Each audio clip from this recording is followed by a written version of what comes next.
Oh, yeah, we do not.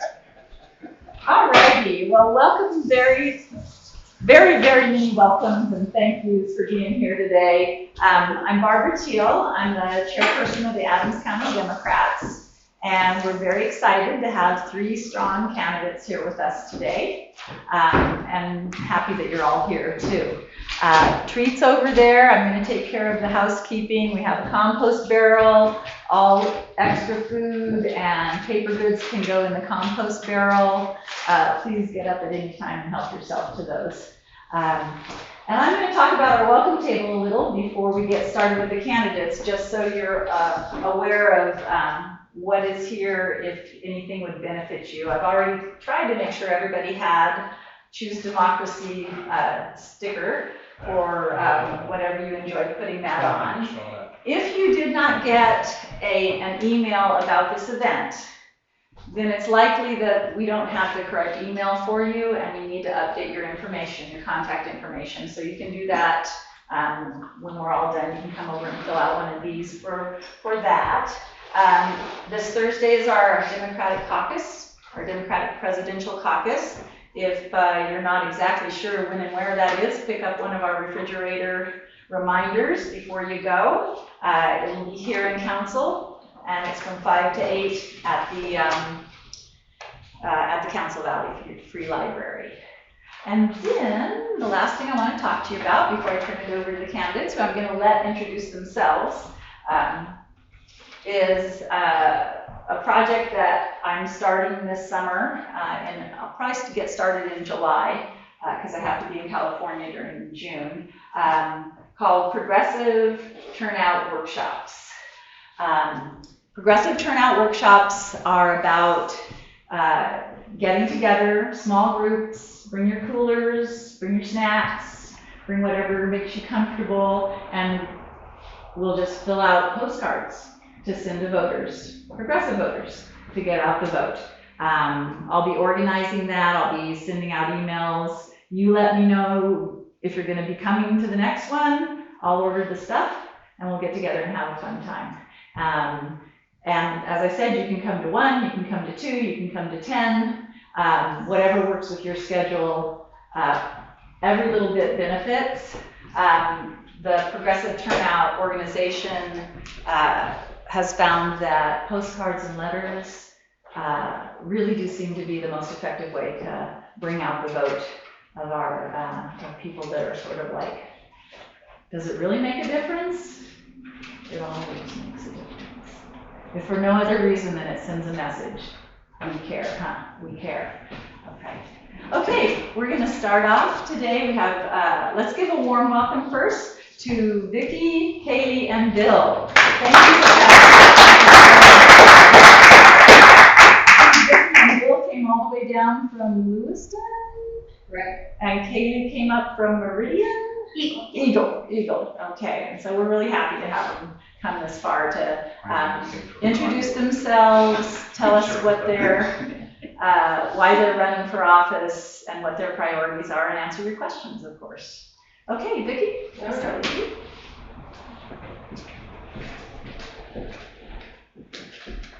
Well, thank you, Councilites, for coming and listening to me. I appreciate it. This is my palm card. There's plenty up here on the table for your interest if you want to take one with you. My name is Vicki Nostrand, and I am running first-time candidate, first-time politician for House of Representatives, position 7A, your district. I was running against Mike Kingsley, but he bowed out. And I like to tell people that I think I scared him, but I really don't. Sure you did. So my 2 other opponents are yet to be, the opponent is yet to be decided. The one gentleman, Kyle Harris, I know, the only thing I know about him is he's like me, he's new to politics, but he associates with special interest group, the Freedom Foundation. Mr. Schmelik is someone who's been in politics before. The only thing that I know of interest to me is that he is on the board of a charter school, a religious school out of Grangeville, I believe. Cottonwood. Okay, so that's what I can tell you about whatever my opponents may be. In any event, I do live in Lewiston. I was raised in Eastern Washington, spent a lot of time on my grandparents' apple orchard. I got married to my husband Larry, who is my campaign manager. We've been married for north of 50 years. I won't say how many. And I trained him well, I'll tell you. But in any event, we moved to Post Falls, Idaho in 2007, and we spent a little over 10 years there. He retired. I retired for the first time with him, and we went on the road, full-time RVing, went back and forth to Florida a couple of times. And the last time we ended up camp hosting at Dvorak Dam, and that's how we ended up in Lewiston. So we've been there since 2018. As a matter of history, I have been a nurse since North of 50 years. North of 50 years. I went into nursing school with my full intent to go to Vietnam and serve. I really wanted to do that. As it turned out, they called the war off a couple months before I graduated, and I never did make it to Vietnam, but I fully intended to go. So I went forward and I went down to UCLA to nurse practitioner school and became an obstetric gynecologic nurse practitioner and did that for 10 years. Got a little tired of that and branched out and ended up in emergency medicine, supervision, director, all of the management fun that comes with nursing. I also, in that time, joined the Army Nurse Corps and did my 4 years with them. So the last time I retired, I was working at St. Joe Regional Medical Center there in Lewiston. So I would really like to tell you about my volunteerism. Turns out I have helped people, advocated for people, and fixed people for my whole life. And I guess that comes with the desire to be a nurse. So currently I am an emergency medical technician advanced. I was in Eastern Washington for many years, and I'm currently functioning as such up in Elk River with their ambulance or volunteer ambulance service. I have volunteered with the Red Cross. I've gone back to North Carolina post hurricanes and flooding, helped there. I've gone to the wildfires in California and helped there, as well as in the Lewis and Clark Valley with whatever they need. I've worked with Reclaim Idaho for the past 2 initiative processes they've been through, and that's kind of what got me into running for candidacy, is listening to the Reclaim and the attempts and the successes they had. I told you we've volunteered with State of Idaho as camp hosts, thoroughly enjoyed that, and the last thing that I'm still current in is the Idaho Medical Reserve Corps, which is medical personnel that volunteer in cases of crises, disasters, and there's more work than can be handled by the paid positions in town. Then we jump in and we help out. So active nursing license, and I just don't think I ever want to give that up. I work too hard for it. So why am I running? I'm running because I watched the last legislative session and I got so tired of reading about their outreach, their overreach, their extremism, and chipping away at my fundamental rights, your fundamental rights, all of our fundamental rights. And I want to remind you about what I'm talking about. If you remember back in 2018 when Reclaim Idaho put forth the initiative to expand Medicaid, it passed in the state overwhelmingly by voters, and they're chipping away at that. They're pulling it back little by little. They don't want that to be the case. If you remember in 2020, the initiative came through for K through 12 public school funding.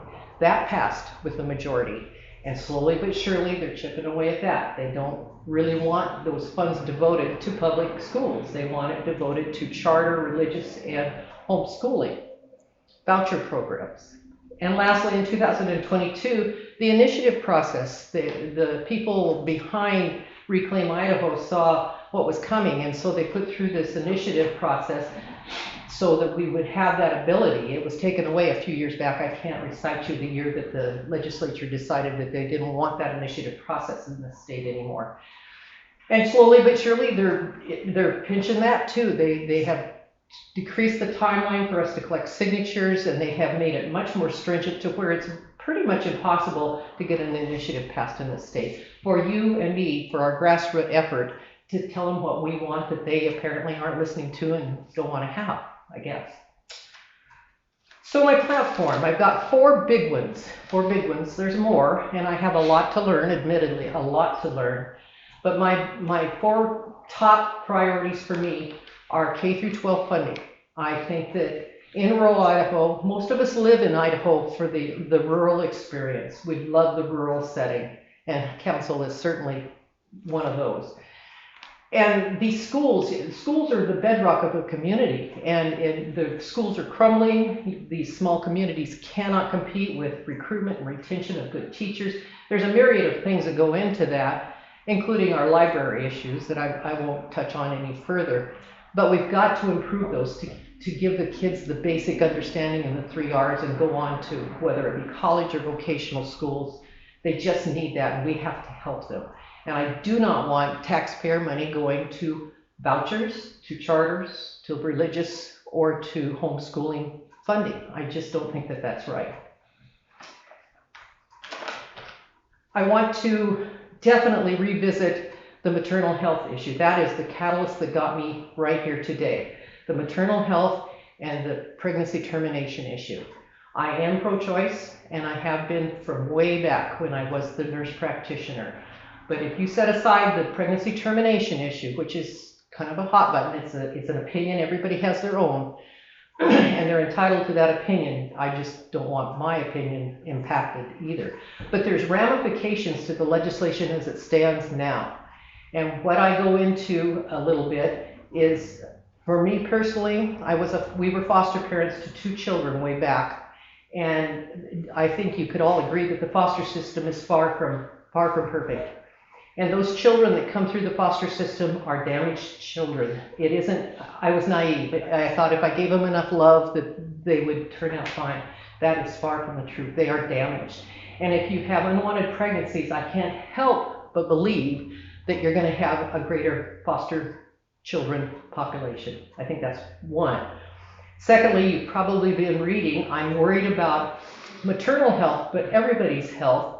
If you don't have obstetricians and gynecologists, they're leaving the state in droves. They can't recruit them because of the fear of litigation, the fear of losing their licenses.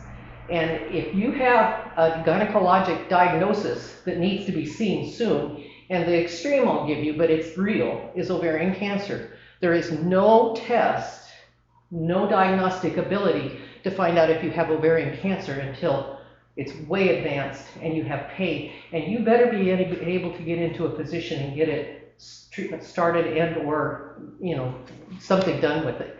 And if it takes 3 and 4 months to get into a doctor because there are no doctors, that's a problem. So that's a woman's issue. But the medical schools, I've read where their applications are way down. There's vacancies to get into the medical schools in this state because people don't want to come here. They're afraid of that legislation. So that has to be changed in some fashion. I'm not going to dictate the specifics, but I know it's got to be changed. Protect your voting rights. We talked about your absentee ballot issues. They're pinching down on absentee ballots. They're pinching down on initiative process. They're pinching down, excuse me, on voter pamphlets. I listened to a forum with the AARP in March, I believe, and it was with Phil McGrain, your Secretary of State, who I believe is a Republican. But that aside, he said that the legislators do not want people to know what their opposition they're up against. They don't want them informed, so they won't put forth a voters pamphlet. That's from Phil McGrain. And so thank you to the League of Women Voters who put out Vote 411, which will give you information about both parties and both candidates, at least this year. So I'm glad of that. So I need you to protect the voting rights. I also, my fourth position is near and dear to me, and that's emergency medical systems need help out in the rural areas. Volunteerism in our country, in our society, is going away. People just do not volunteer anymore like they used to, and almost all rural ambulance services are EMT-based volunteers. And so I don't really honestly know what that looks like. And in my mind, I'm thinking incentivizing people to get the training, but I don't know that. I just know that that's going to be one of my focuses, is to get better coverage out in the hinterlands. I can tell you from my experience in Elk River, much as I love thinking on the move, I do like that, but if you've got a critical patient, be they injured or medically critical, waiting 40 minutes for a helicopter, which is their main service, is a long time, a long time.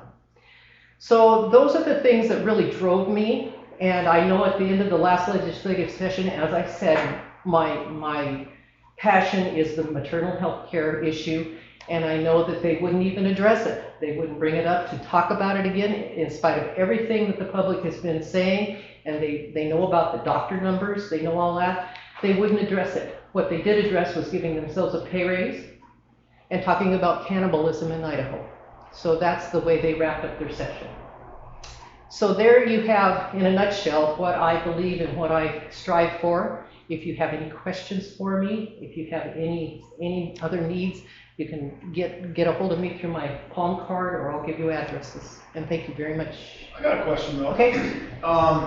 Can you remind me what is District 7 county-wise? Is it half the state, third of the state?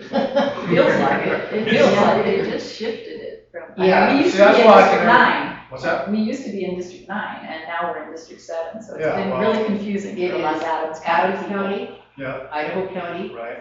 and a big part of Nez Perce. It's most of Lewiston. It's south of the river. So South it's of not Valley County at all? No, No. no, used to be. That's Yeah. why I'm They- confused. So it's Valley County, all of Idaho County. No, it's Idaho County, Idaho. Valley County. Adams County, and half of Lewiston. 2022, the legislature in their infinite wisdom decided they would redistrict the state. And when they did it in mind with keeping the blue voting population centers in areas where they could maintain a popular vote number Right. that prevailed. So the gerrymandering is just amazing. I'm Vicky's husband. I like to describe District 7 as from the Clearwater to the Weezer, and from the backside of Council Mountain. They stuck tamarack in this district. Really? Yeah, so we have to drive around the falls, down the Cascade, and around the lake It's interesting. to see 170 people. To make it difficult. I mean, to me, that's the bottom line. Make it difficult. Yeah. It was here very we are. artistic. Well, that's an art that happens state by state all over this country. You look at districts and you're like, it's ridiculous what they do. But that's why I was asking, because I've been confused. Well, I was I know too. why. That's- Yes, Barb. So I just wanted to know your views on climate change and clean energy. And yeah, I'll leave it at that. Well, I think climate change is real. The science behind it, I do believe in. Yes, I do believe that at least half of it is due to man-made issues. So clean energy, I think it's a bit, I like the wind energy. I think for the big part of it, I think it's before its time. I feel badly for the Montanas and the West Virginias that are losing industry in their coal mining and whatnot, the fossil fuel issues. But I do think ultimately they're going to have to go if we're going to make those changes. It's a big issue, and it's a federal issue mostly, and I don't have a great grasp of it, but I do believe climate change is real. Unlike a certain governor in Florida who just passed legislation. Yeah. Okay, thank you very much, everybody.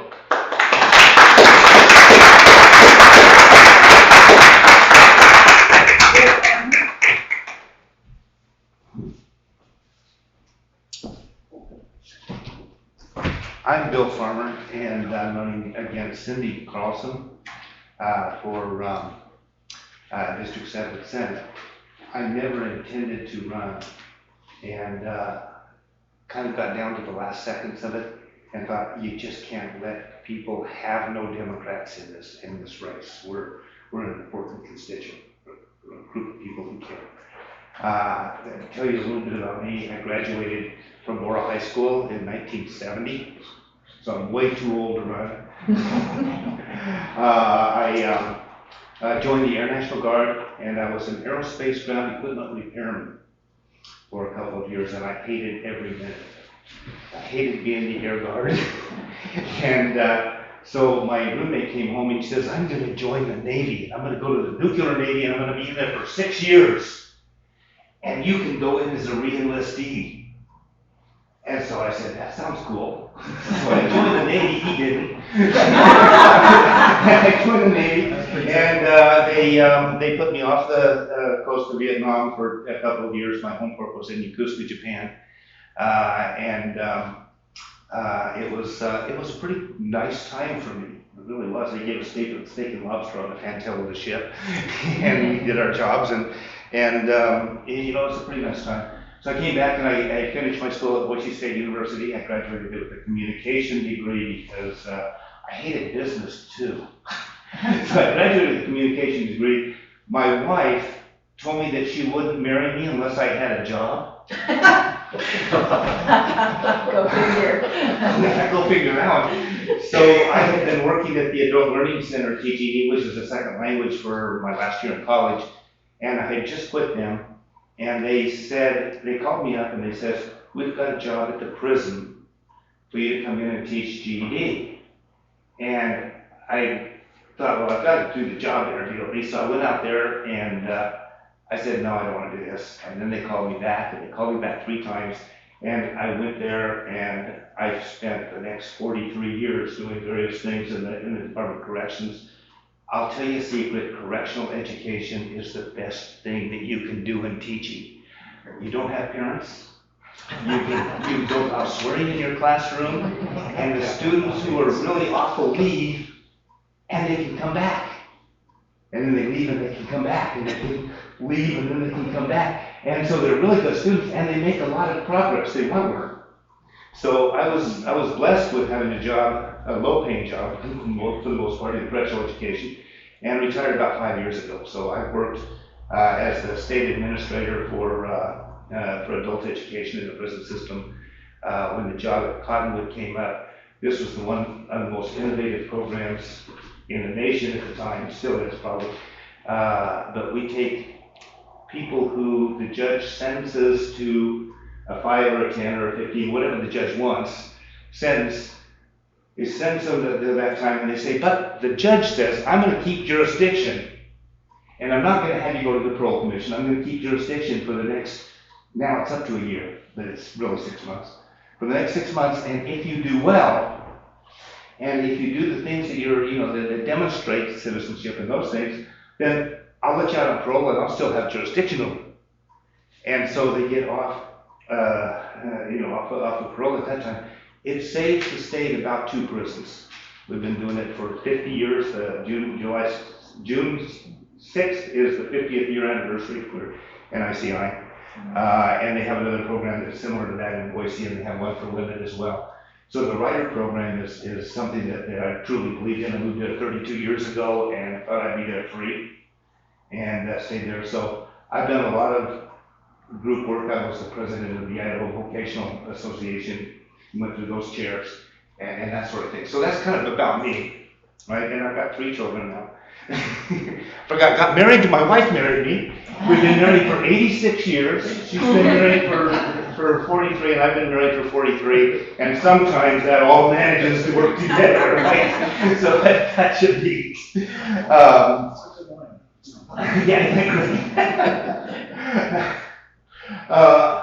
The reason that I ran is because I did a really dirty thing to Jim Paradiso.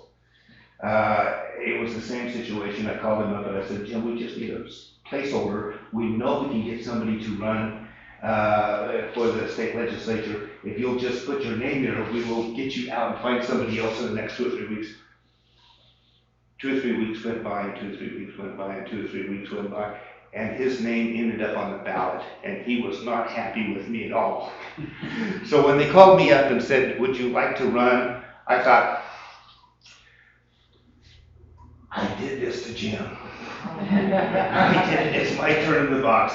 And I knew a couple of things. One is I knew that I'm way too old for this position. As I said, it takes it's somebody that really manages. But I can do the job. I just don't want to go through all of the crazy stuff to not get there, or to get there or whatever. So my plan is to raise no money, is to go to events like this, is to talk to people and contribute to Vicky's campaign, where she is running a serious campaign. And if you really like the Republican position, if you really are interested enough to read their platform and you agree with it, vote for them.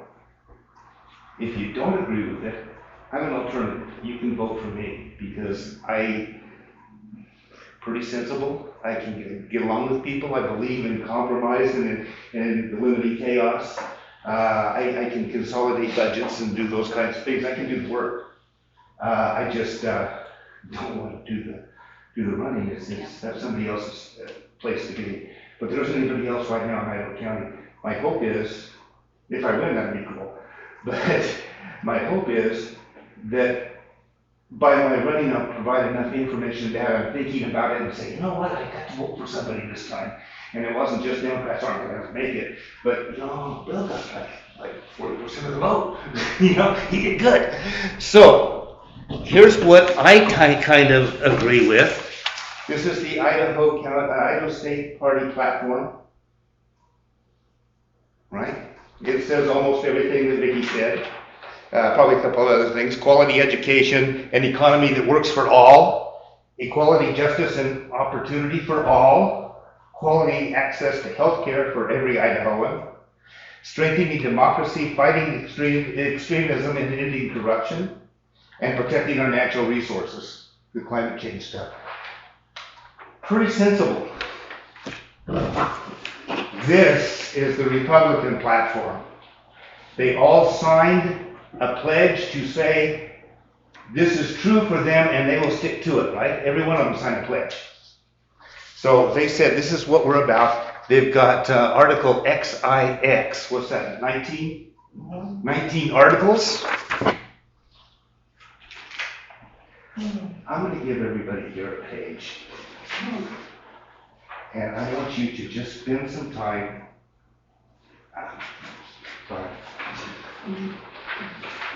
Looking at this page. I marked a couple of them because I was thinking about it the other day. But it doesn't matter which page you take. I can ask you guys to read something on any one of these pages that you don't agree with, and you'll find it. If you're in this room, that's my bet. There's nothing. Oh, thank you. Yeah, but this is. I'll pass it over here. Or it's too big. You absolutely love that one. Okay. Is there a test after this? There will be a test after this.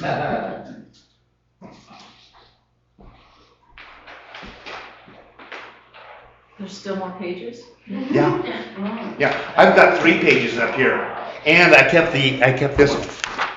As you read what is written on your page, my bet is that you'll find some kind of statement that says something like this: we support efforts to combat terrorism within the scope of the Constitution, including the use of military force.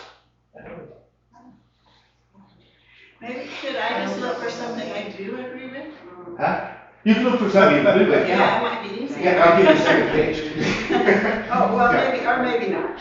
But here's my bet: is that nobody reads these platforms. Even the candidates don't know what they say sometimes. They don't read them, but the people who write them are deadly serious. You got different things. They're the people that write these things, and they're written on purpose, and they're written to provide guidance, and they provide this verbal guidance to people. If you haven't taken the time to read the platforms, and you just, Here's what I think. I listen to people say, I vote for the person, not the party. You guys heard that? I vote for the person, not the party. And then you look at how they vote and it's straight R. I tend to vote straight D. I would have never run if Carl Crabtree was in this seat, but he got defeated last time, and he was a Republican. So I voted for him. There's Republicans I vote for, but mostly I vote straight D because and the Republicans vote straight R. That's a parliamentary procedure, not a two-party system. If you vote for the party, then you need to have 5 or 6 parties that will come together and select a person. That's a completely different system than we have. We need to go back to voting for the person. We need Republicans to vote for Kaylee. But if their party makes them sign that they will If they're support running, that, if they're running, yeah. then Oh, yeah. they yeah. aren't their own person Yeah. anymore. So Democrats, in my view, need to really step up and say, we need to have a two-party system in Idaho. It hasn't been very long. It's only been the last 30 or 40 years that we haven't had one. And I read somewhere where it changes every 40 years.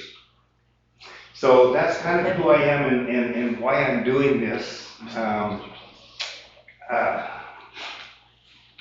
And almost all the things on the Democratic platform, I would say, make sense to me.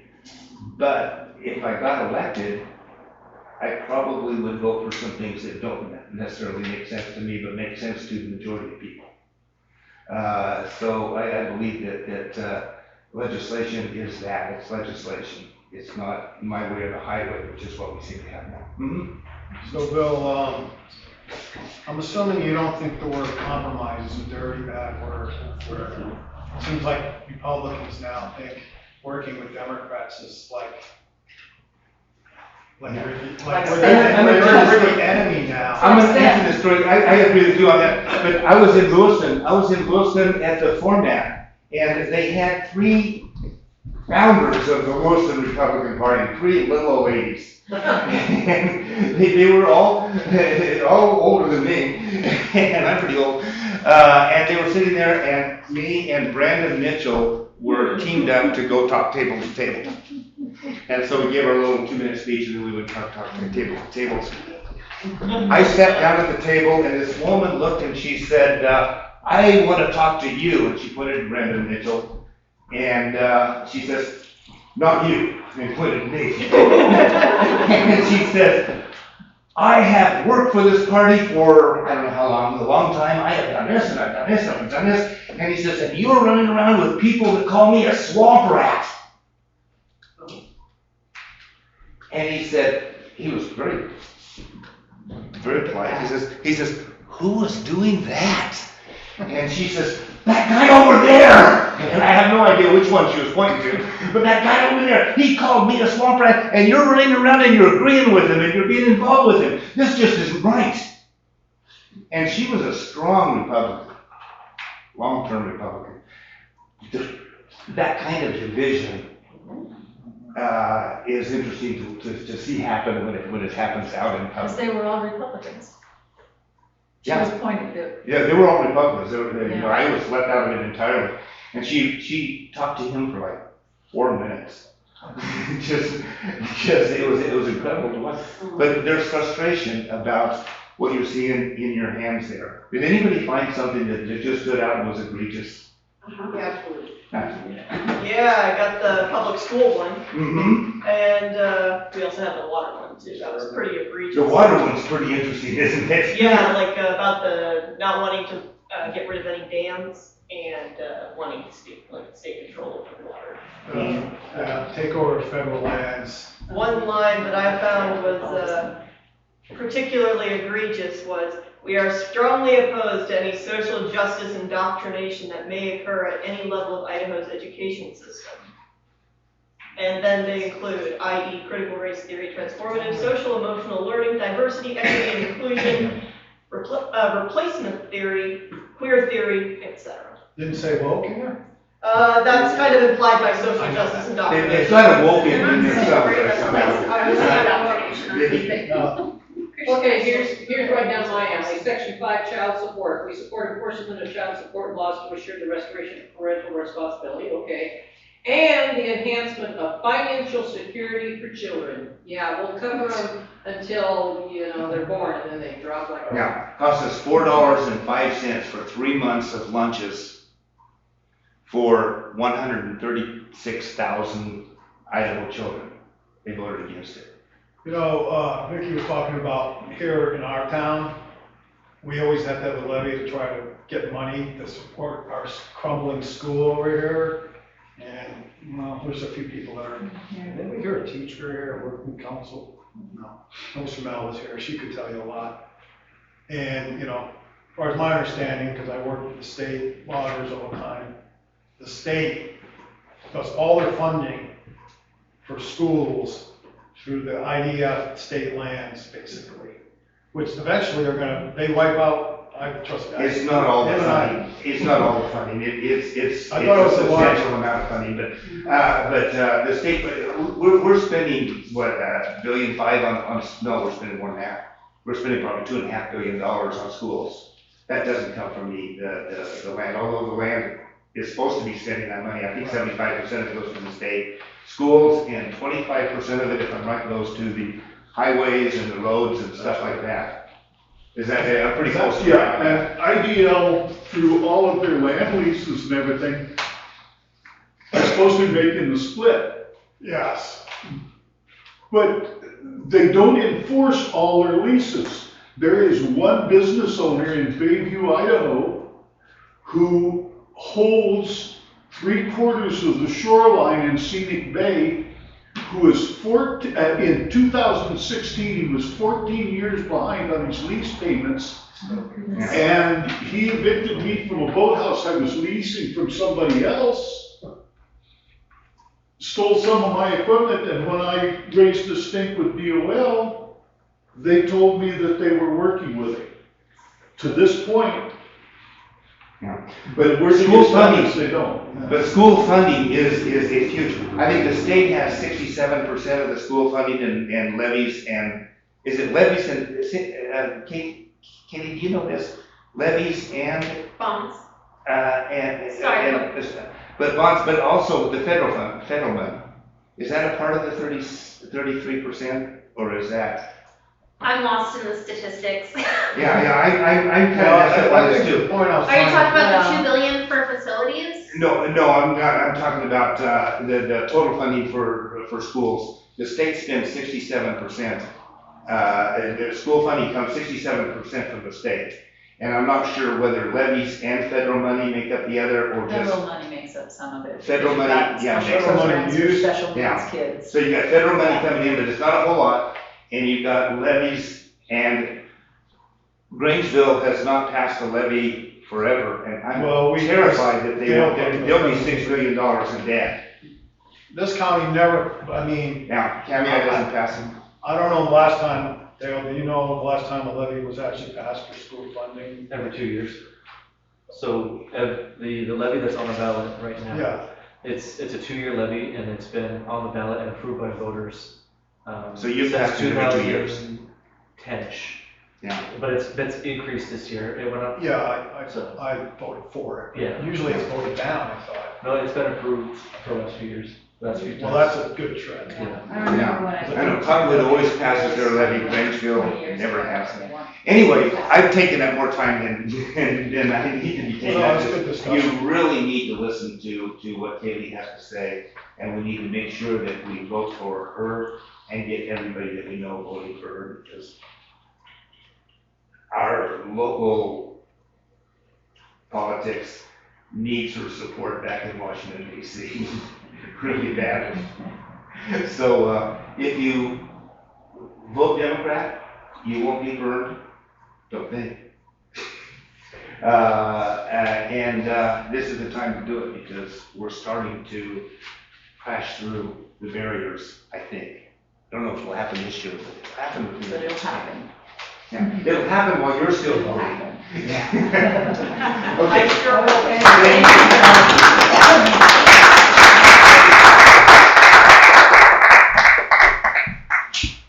Well, hello everyone.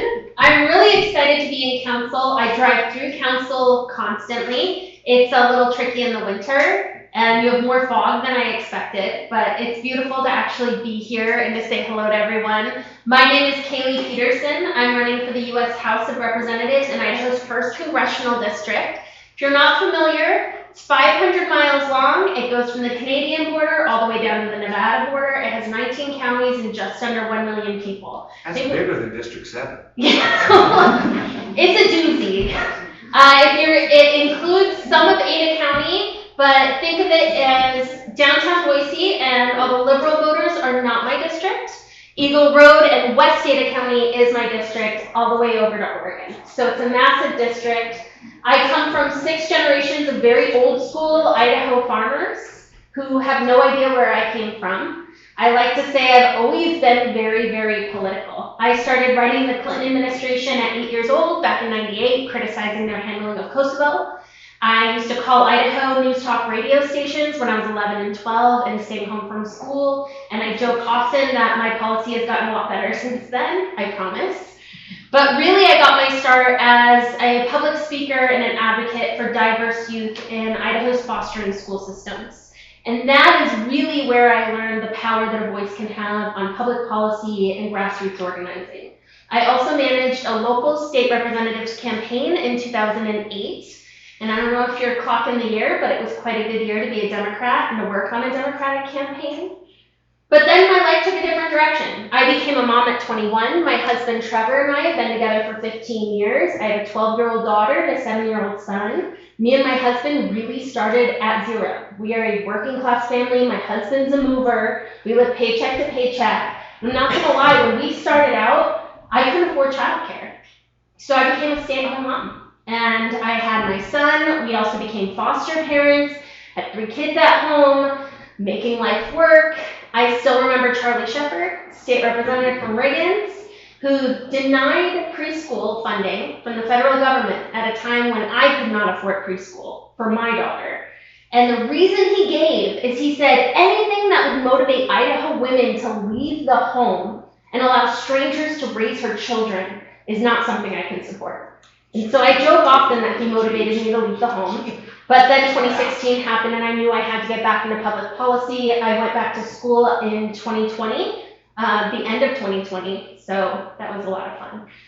And my freshman year of college, as the chief of staff at CWI, their student body government, as the president of their 8-time national championship speech and debate team, and as a volunteer coordinator between ag students in the Idaho Office for Refugees and a program I created for their Global Gardens program, I saw a Facebook post from Idaho Women for Biden and Harris that said at least 60, if not 70% of the races at the time in 2022 were running uncontested. And to me, that meant 60 to 70% of Idaho politicians had no accountability. 60 to 70% of Idahoans had no choice in who was representing them either at the Capitol or in DC. So I raised my hand just to be a placeholder. I said I can put my name on the ballot at the very least. 2 meetings later, they asked me to run a full congressional campaign. And they asked me, if you could run any race, what would you do? And I said, hypothetically, if I could get anybody out of office, it would be Russ Fulcher. And let me tell you a little bit about my opponent and why that is. Before he was elected to DC in 2018, he was a board member for the Freedom Foundation. Before that, he was an Idaho state senator at a time where Idaho sold off, I believe, more than 100,000 acres of public lands. Then he got elected, went to DC, and immediately joined the Freedom Caucus. He worked closely with Lauren Boebert. Back then, it was Madison Cawthorn, Marjorie Taylor Greene, and votes with Jim Jordan a good 90% of the time. In DC, over the last 2 years, he has voted right down the MAGA checklist. He has voted against the Respect for Marriage Act. He voted against the Infrastructure Act, the Chips and Science Act, which brought $15 billion investment into the Treasure Valley, and another $6 billion into Micron, which means good paying jobs. But more than that, he also joined the group of people who signed the amicus brief in 2020 to overturn the election results. After January 6th, just days after January 6th, he set off metal detectors and rushed past Capitol Police. Before that, he broke into classified skip hearings with a digital recording device next to Madison Cawthorn and Marjorie Taylor Greene. That is the representation we currently have in DC. And if that's not bad enough, then you just look at his voting record. He talks about supporting Social Security, how he would never touch that, and yet he just supported a budget that would have cut $1.5 trillion over time. He talks about how he supports our veterans, but he voted against the PACT Act, the VA Service Recognition Act, and the VA funding. He votes against federal funding for absolutely everything and is quoted as saying he would dismantle the Department of Education if he could. That is his stance. And when I started this campaign in 2022, Russ Fulcher was a ghost. He didn't hold town halls, he wasn't on social media, communities did not know him. And then I got involved. And as a first-time candidate with nothing but a hybrid Toyota and no federal funding or party support, I just drove up and down the state getting to know Idahoans. I got to know communities from Riggins all the way up to Bonners Ferry. I got to hear the issues, and I held constant town halls. So last summer, something interesting happened. I started my town hall series, the weather was nice. I went to Grangeville, he went to Grangeville. And then I went to Lewiston, and he went to Lewiston, and then I went to Kamei, and he went to Kamei. So then I go to Sandpoint, and I jokingly say, at this point, I should just announce that Russ Fulcher will be in your town soon. And sure enough, within a month, he held a town hall. Now here's the difference, though. We live streamed and promoted all of his town halls. And when he went to Sandpoint, over 50 people showed up, 25 of which were from Kaylee for Congress community. It was civil, it was respectful, but community members were able to ask questions out of their elected official. And then something even more interesting happened. Now, we've lost 3 labor and delivery wards since the trigger laws went into effect. 3 in my district alone. That's Emmett, West Valley, and Bonner County General. Sandpoint was devastated. And there was a woman in the audience at Fulcher's town hall. She stands up and she goes, you know, Representative Fulcher, I'm a pro-life woman. But I have to say, what's happening with these laws, we lost our labor and delivery ward. What can you do? And his response to her was, that's a local issue. I wouldn't know anything about that. That was our congressman's reaction. And I'll tell you, if he doesn't feel responsible for the trigger laws, then he should, because he has been working hand in hand with the Freedom Foundation, pro-life associations, and Stanton Healthcare. If you're not familiar with that, Stanton Healthcare is the fake pregnancy crisis centers that set up shop next to Planned Parenthoods. They harass women going in. Internationally, they've been charged with giving false advice and false medical advice to pregnant women. That's the kind of place. Now, he works closely getting them real estate deals and fundraising. And apparently, it's also the only federal funding he supports for Idaho, because he spent the last year and a half with Brandy Swindell fighting for tens of millions of dollars of federal funding. And he's turned down federal funding for education, Medicaid expansion, postpartum Medicaid, women, children's programs, and agriculture. That's why I decided to run, because that's the leadership right now that we have in the halls of Congress. And so I've been spending the last 2.5 years asking Idahoans to do one thing, and that's believe in better. I'm asking you to believe in better government. There are very real solutions to the problems we are facing right now. Banning congressional stock trades, comprehensive campaign finance reform, making sure that we do not have elected officials with a conflict of interest making decisions for our republic. Then I'm asking you to believe in a better work. I am a union labor first candidate. I am already endorsed by the Idaho AFL-CIO. I am working with every single union in the state. Still working on the loggers and the miners, but I'm gonna win them over eventually. But that means Idahoans deserve wages they can survive on, access to health care, protected pensions. Russ Fulcher voted against firefighters and their pensions this past year. I also believe in clean energy contracts. When we talk about climate change and how it affects Idaho, clean energy contracts are the key to massive job opportunity and local investment here in the state. Wind, solar, the whole shebang. And lastly, just believing in a better life. People are frustrated right now, and there are very simple solutions: protecting and expanding Social Security and Medicare, making sure that Medicare Advantage works for more than 30% of the people that have it. Deep and innovative investments into education, from pre-K to higher ed, trade schools, vocational trainings, and certifications. That also means women's autonomy and health care, access to mental health treatments, but most importantly, veterans. I am the daughter of a Marine. My father served 2 tours. The idea that we do not properly fund Idaho's VAs, our veteran services, or their health care is damning for a country that boasts the #1 defense budget in the world. So that's my campaign platform, that's what I'm fighting for. I'm also fighting for a lot more. I'm a huge policy nerd, so if you go to my website, it's every one of them spelled out. But how do we do this? In 22, it was considered an unwinnable district. We couldn't get the DNC or the D-Trip to pay attention. Nobody was paying attention. It was happening at the federal level here in Idaho. And that's what we've been working on. I promised in 2022 I would spend the next 4 to 6 years of my life minimum in this campaign. Because Idahoans deserve somebody who's committed to the race and willing to put in the long-term investment. So I am running this campaign, win or lose, until we get somebody else elected to DC. But we also needed to truly build infrastructure to support rural communities.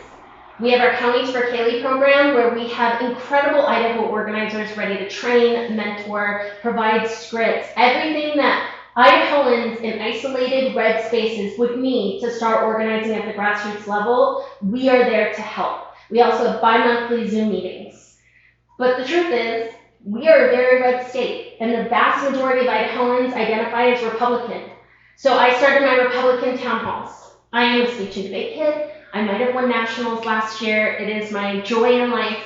So I go into the reddest spaces that we have in this state, Riggins, Bonners Ferry, Coeur d'Alene, right into the heart of it, and I ask Republican voters to come question the Democrat. What worries you about the D next to my name? What issues actually matter to you? And it has been a phenomenal success.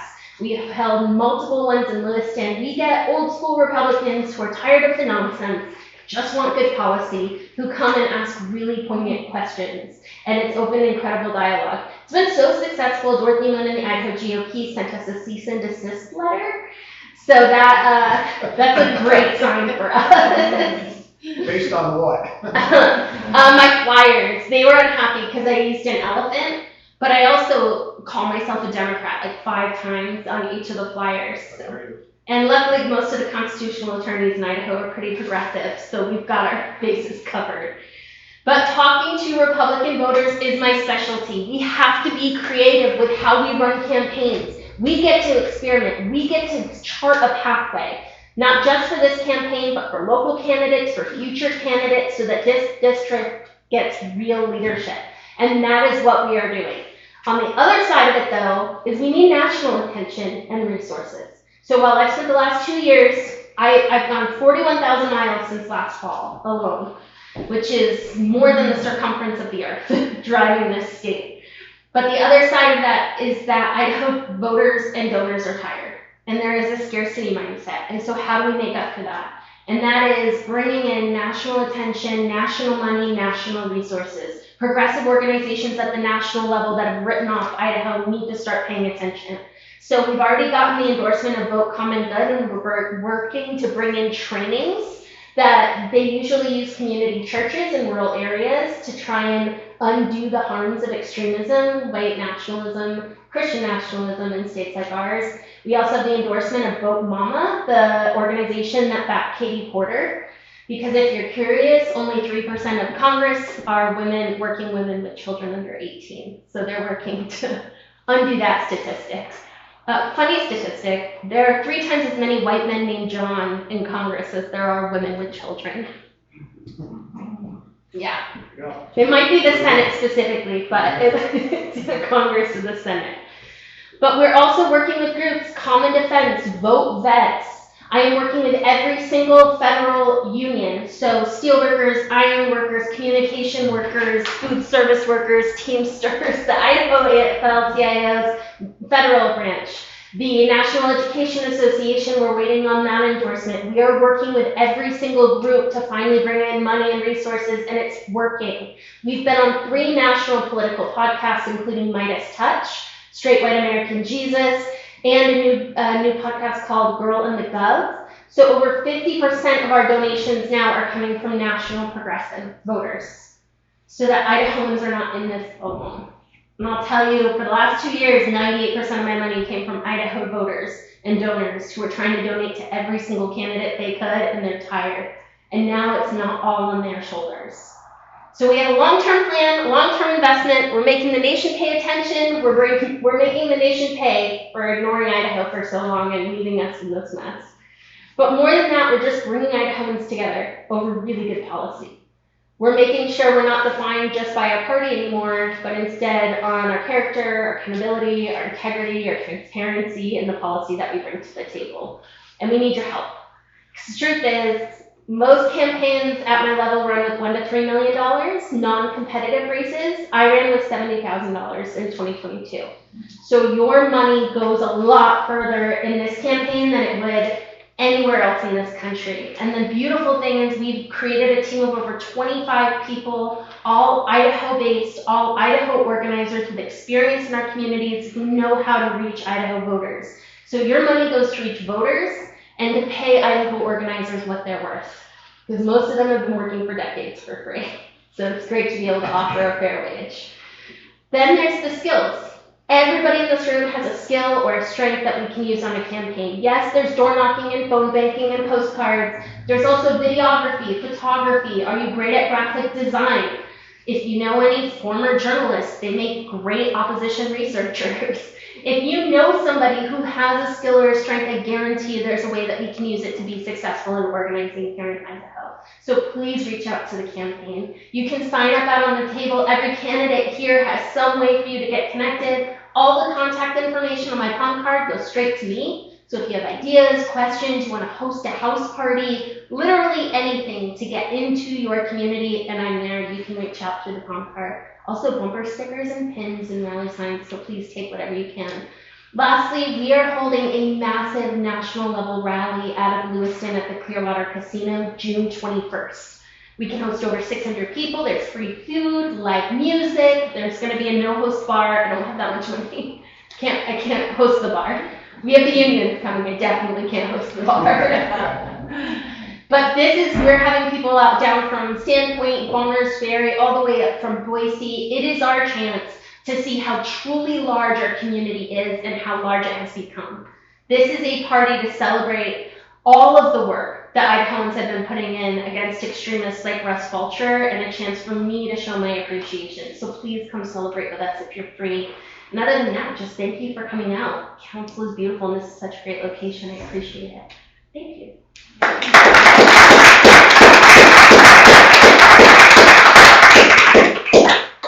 Yes. Yeah. Is there a debate happening? I wish. What is the deal with that? Can you get into debate? I probably shouldn't have stepped forward saying like I'm a national title holder and speech and debate, and that's my strength. In 2022, I was a nobody, and I didn't raise a lot of money, and Russ Fulcher was able to kind of say it's not a legitimate campaign. His actual quote was, "Why would I campaign for the opposition?" Which I couldn't help but agree with him. I mean, him debating me would kind of campaign for me. But this year, it's going to be a lot more difficult for him to say no with any kind of valid excuse. We had a candidate panel in Canyon County at the College of Idaho that they tried really hard to get him to attend. So we're using his lack of attendance there as kind of, and my libertarian opponent showed up. We had a Republican and a Democrat state rep, and we had a fantastic panel with audience questions. So we're using that to kind of highlight how important opportunities like that are. And then we're also might have some fun with it. We're talking about a cardboard cutout of Fulcher with his quotes that he's used on the campaign trail over the last 2 years, and then I'll just debate him until he decides to show up in real life. But we're trying. And I know for me growing up, I watched every single political debate. It was kind of the last way where it wasn't stressful we got to just listen to the people we were about to vote for and see them impromptu talk about the issues.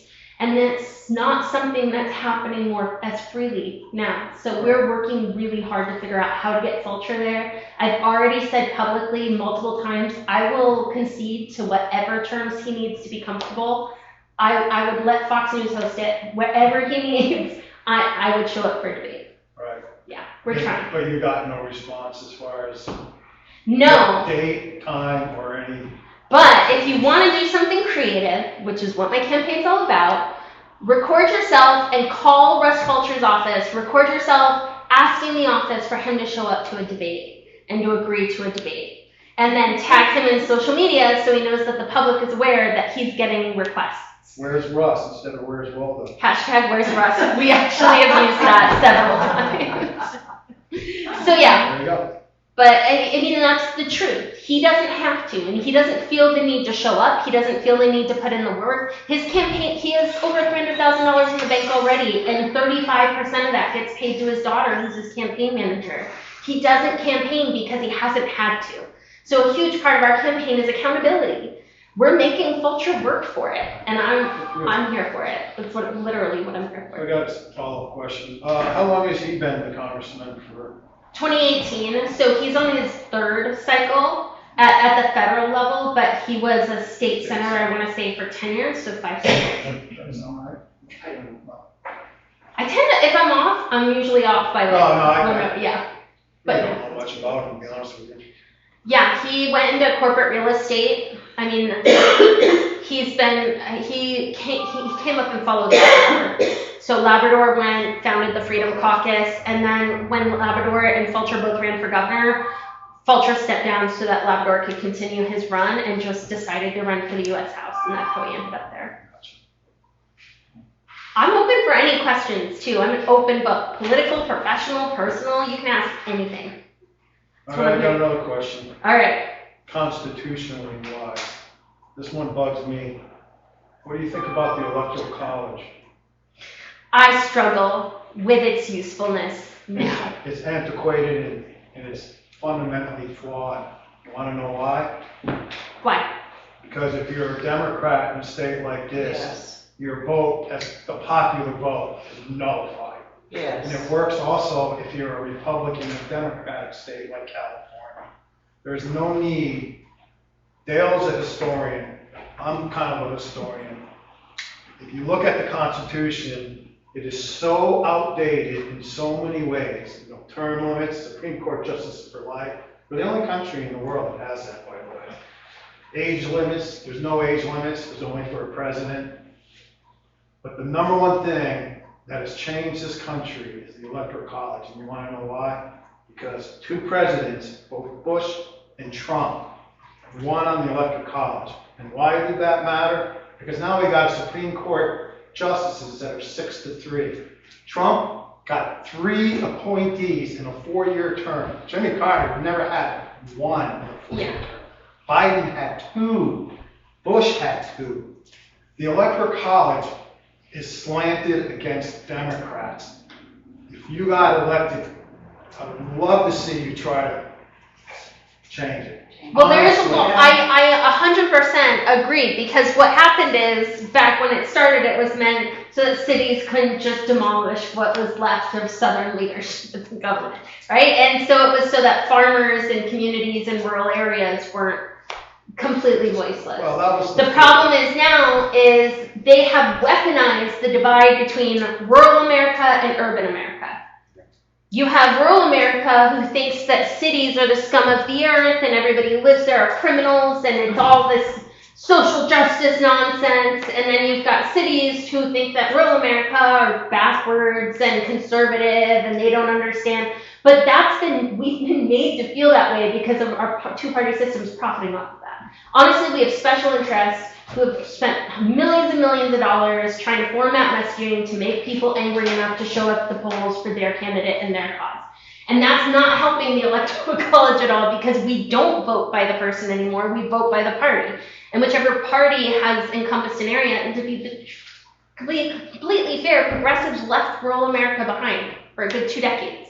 And now we're trying to work our way back in.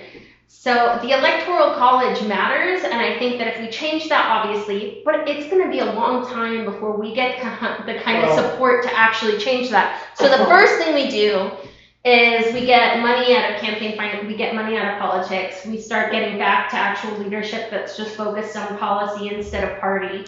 We try and get special interests out of our party systems, and we stop the division between rural and urban America, and then maybe it wouldn't matter so much. Well, I take a different approach on the whole Electoral College, and here's why. There's only one office in this whole country that has a system in place. And historically, why it was there is because there was 13 states. There's only 5 million people. Only white men could vote back then. So it was easy to assemble electoral people Because the reason they wanted that is to make sure that people that voted knew what they were doing. And it was a way to keep the populous states like New York from control. The problem is, this country is 50 states, everybody can vote, and there's absolutely no need for the electoral college. There's no other option. Computers count. What's They that? have the computers. They got it right down to the vote. Right. It's there. There's only one office in this whole country. Do you know the Senate used to have the electoral college? The amendment in the Constitution changed that in the early 1900s. There's no other position. County judges, every office has a popular vote. There's no need for it. It's slanted against Democrats. I'm furious that people don't take up this cause because it's killing The problem is though, is that we currently have the electoral college, so all the people who are for the electoral college are benefiting from. So we're not gonna get anywhere by just hitting directly at the electoral college. We've gotta make some groundwork first. No. But I understand what you're saying, I agree. They've signed it right here, that's the thing. I lived through Bush's second They term. said they'll never ever. I remember elections very well. It's devastating. They've never let it because It's in their platform. it'll, It's in their platform because it's advantageous to them. Exactly. it said every ballot box in the state. When people talk about a Steal rigged the system, presidency. this is the rigged system the Yeah. Democrats are working against. We've won 7 out of 8 of the last popular votes, and you get 2 presidents instead of. You read it? I did. I'm asking you, if you become Congresswoman, these are issues that are farther reaching than all the other principles that you can deal with is our democracy, Kaylee. And I'm looking at this young woman. I'm not a woman, but thank you. Oh. This young person is the future, you know, and the electoral college is going to be detrimental to the youngest people in the audience. But I'd also like healthcare until then, please. That's the big one. I've got to watching The Virginian for some reason, all the episodes, I just love it. So I used this phrase that I got off The Virginian when I wrote to all these guys during impeachment hearings. And it is, if you see something wrong and you don't do anything about it, you become part of it. And I got these letters from Fulcher and, oh, your phrase was cute, but, you know, but really, if you see something wrong and you don't do something about it, you become part of it. Well, but I mean, I agree with this 100%. We see this a lot in Idaho politics, but I don't want there to be any doubts. Fulcher's a part of it. Not just because he's not doing anything. I mean, this is a man who takes pictures with the Panhandle Patriots, Yeah. who terrorized North Idaho, Yeah. gives Christian nationalist Yeah. sermons at the Candlelight Church. I mean, this is a man who is deeply ingrained in extremism, white supremacy, Christian nationalism. So This I is agree though, but we see that. Impeachment, when they let him, when Yes. they wouldn't vote for impeachment. They Yes, knew he was guilty. 100%. Quid pro quo, yeah. And vote him, every day I wrote, you're gonna vote on that, right? And then you're seeing it, it's wrong. If you go to my Facebook where I live stream all of Fulcher's town halls, there's the Camei town hall. It was the first one we did this. And he was asked about what he's doing with the corrupt DOJ, the corrupt FBI, and all the alphabets. And he said the corrupt institutions of government were trying to get their hands on his cell phone, but he put a bullet in it because he wasn't going to let them see his text messages with Donald Trump. That's kind of illegal. We have this on video. Like, this isn't, I sometimes feel, and it's strategically beneficial to him to stay in the shadows and to stay behind the scenes. He's not the loudest one on the stage. He stays behind the scenes on purpose. But yes, we're working really hard. Graphic design and content creation has probably been the hardest thing to find in Idaho for an affordable amount. So we've been saving all of this research, and that'll be coming out this election year, in his own words. Yes. Off the topic a bit, I also watched a vignette from Steve Burge, who is a House of Representatives Democrat down in the Boise area, and he was debating with, I believe, in Idaho Freedom Foundation, and I would also guess a lawyer. He was talking lawyery stuff. They were talking about the K-12 school funding. And I listened to this guy circuitously, keep talking and talking until his parting line was, public school funding is communism. It was real. I get called a communist and a socialist a lot, and I usually combat that by saying I believe in true free market capitalism, but that requires competition. Right now, our government has picked the winners and the losers, and working class Idahoans, working class people are not the winners in this system. We spend hundreds of billions of dollars a year in corporate bailouts, subsidies, welfare, not to mention the tax cuts. If Fulcher and Trump hadn't done the tax cuts that they've done, if honestly the American government over the last 40 years hadn't continued to give tax cuts to the top tax brackets, we would not have a deficit at this point. Fulcher talks about we need to cut spending, and he always talks about it in terms of Social Security and workers and Medicaid and healthcare and education, and never in terms of the bailouts that he has given to out-of-state corporations that do nothing for the people of Idaho. And yeah, and when we talk, yeah. I'd wear that communist badge of honor. It means that you're saying something good. I don't know, my family came over from Kyiv in the USSR I know, back in like 1919, so I tried to experience the communist cycle. But no, I miss the days. Mom and pop shops, entrepreneurs, Idaho farming families don't stand a chance against large industries anymore. How are you supposed to win in an industry that we've allowed to be monopolized? Antitrust, if I could run on antitrust law and legislation, I would, but I don't think most people understand. It's not as glamorous as the rest of my platform, but I want to make it so that the American dream can thrive for every American family, so that if you have an entrepreneurial spirit, if you're starting a business, if you're starting out, you have a chance. You have competition in the markets.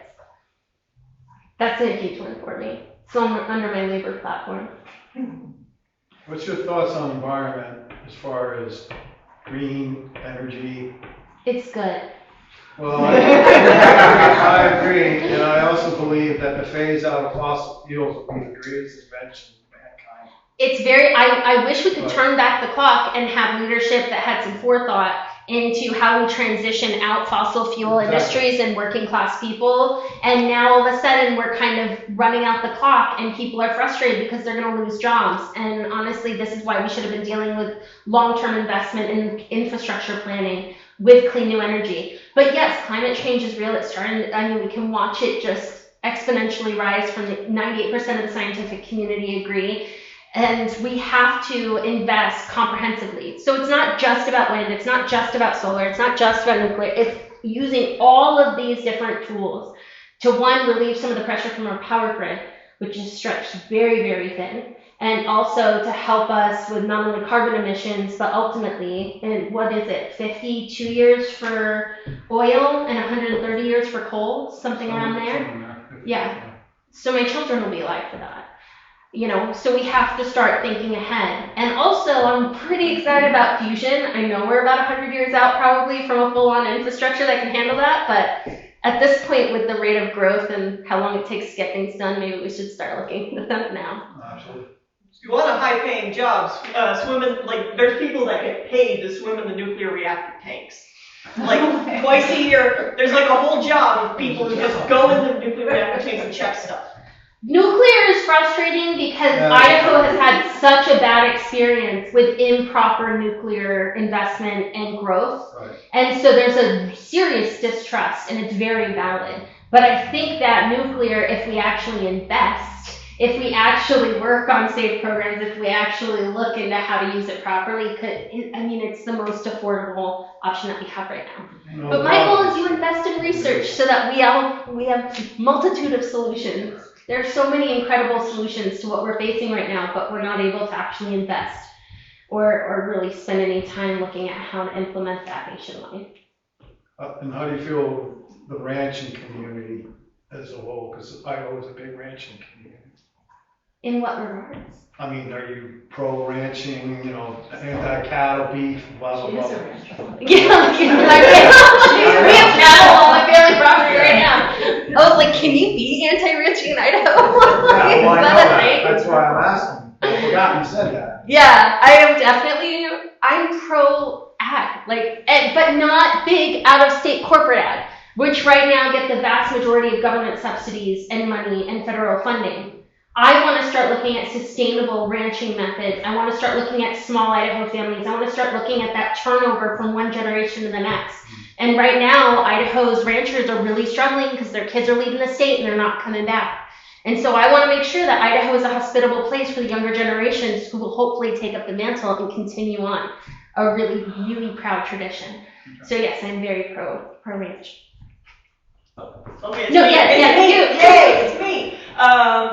Okay, so the big issue that affects me right now is, one, it's Medicaid. But currently, this is a big problem with people like me, where Medicaid, based on the state, certain things are covered and certain things are not. One of the big things in Idaho is that pretty much all trans healthcare is private. So I wanted to know, would you support initiatives to make it so that these surgeries or hormones are covered by Medicaid? I think the government should not be able to say or take anything away from you for what you and your doctor decide is best for you. And the idea that we now have a government picking and choosing who's allowed to receive care, who's allowed to make decisions, is despicable. And I think it's a clear violation of your constitutional rights to equality. And so yes, I 100% support the idea that trans people deserve health care, that they deserve to get their hands on the medication that they need in gender-affirming care. And I'm frustrated that the vast majority of opposition to this is lies. That we have seen special interests in the Freedom Foundation turn it into something it's not. We have seen claims that are not true, and I won't repeat right now, but it's just not facts. We know from the American Medical Association, we know from every scientific community that's ever looked into this, that these are the best treatment methods. And so I get really frustrated when the government tries to infringe on our private health care and our private medical decisions. And I hope that you get all the care that you very much need and deserve. Yeah, because right now, they got a whole bunch of other laws about what trans people can do. Right now, looking at those two bathrooms over there, it's illegal for me to go in that one, but it's totally okay for me to go in that one. We call Scott Herndon's unisex bathroom rule the porta potty rule, because construction workers have been in a unisex bathroom for eternity, and it didn't seem to be an issue. It is absolute nonsense. And my opponent actually co-sponsored a bill about protecting women's sports, and what he really means is keeping trans women out of sports. There are less than 500 cases of that nationwide. And Russ Fulcher has spent at least 35 to 40% of his time talking about this, co-sponsoring legislation. Nothing about housing or healthcare or mental health treatment or veterans, but on trans issues. It's a weapon. It is a talking point that the other side uses because their constituents aren't super familiar, and it's an easy community to villainize. And I apologize because it's unacceptable. And the way that I talk about it at town halls and in really rural communities with people who don't have that experience is if I go and all of a sudden decide I can dictate what constitutional rights and protections this community has, what guarantees I want to come for yours next? I mean, it is wholly un-American to expect everyone to live the same, believe the same, have the same lifestyle. It's the most un-American thing that I can think of in the world.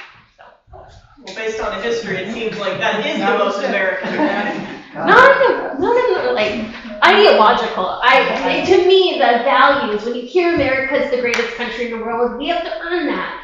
And we earn that by continually trying to better fulfill the promises of our Constitution. Because we have not done a great job of that up until. I think the best way going forward is to completely abandon the whole America is the best country ever, because I think it feeds into a lot of nationalism. Nationalism is definitely an issue. I will not. But I think that there is a the flair that this country had when it was founded, because it was the first constitutional democratic republic, there was this sense in what we were creating that was really special. And that's, I think, what I hold on to as a political history nerd, is continually trying to make that better. And we're definitely not the greatest country on the earth now, because in every measurable sense of it, we are failing. We are failing in education, healthcare, environment. We are failing in democracy, in voter participation, in everything. And I think trying to continually hit those marks is what I think of as making America truly great. And also, I really love co-opting language from Fulcher and the MAGA right. I think the best thing you could do is probably accuse your Republican opponents of being big government. I do that a lot. Scariest thing in the world. Oh yeah, and not to mention, just look at his FEC report. He is all big government, big corporate PAC money, big special interests. And you can see the vein going through. It's fascinating how many local candidates give to Russ Fulcher's campaign, considering he's supposed to be supporting local. And it's because special interests will donate to all of those local candidates who don't need the money. They turn around and individually donate it back to Russ Fulcher. So instead of a special interest giving a max $5,000 PAC contribution, all of a sudden he's getting $30,000. It's a wonderful legal game of money laundering. I love it. Thank you so much. I know. Jeez. All right. Thank you all so much for having me.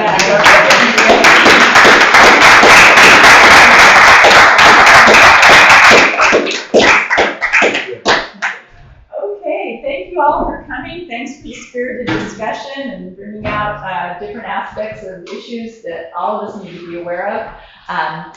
Please eat more food. Yeah, right. Or if you don't want to eat food now, I'll put this basket over here. If you'd like to take some with you, just make a donation. I don't think we had the chance to meet Katie. I did. Next